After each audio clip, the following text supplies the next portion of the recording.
Hello दोस्तों, नमस्ते, प्रणाम। मैं आपकी संगीता पटेल अपने यूट्यूब चैनल में आप सभी का स्वागत करती हूँ। एक छोटा सा चुटकुला नाच गीत है। चुटकुला नाच गीत कैसे लगे कमेंट में ज़रूर बताना। है निमिया का है कतीत तोरी पतिया, है निमिया का है कतीत तोरी पतिया, है निमिया का है कतीत तोरी पतिया। ससुर की बोली गजब निकला गए, ससुर की बोली गजब निकला गए। सासू के बोलिया कर जय मोरे ला गए, ससुर की बोली कर जय मोरे ला गए। है निमिया का है कतीत तोरी पतिया, है निमिया का है कतीत तोरी पतिया। जेठवा की बोली गजब निकला गए, जेठवा की बोली गजब निकला।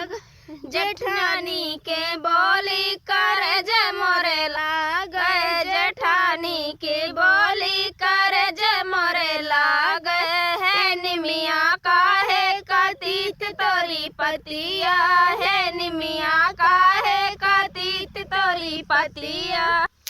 देवरा की बोली गजब निकला गए, देवरा की बोली गजब निकला गए। देवरानिया की बोली कर जय मोरे ला गए, देवरानिया की बोली कर जय मोरे ला गए।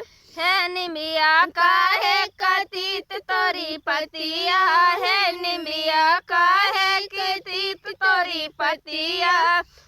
ननदोई की बोली गजब निकला गए, ननदोई की बोली गजब निकला गए। ननदिया की बोली कर जय मोरे ला गए, ननदिया की बोली कर जय मोरे ला गए।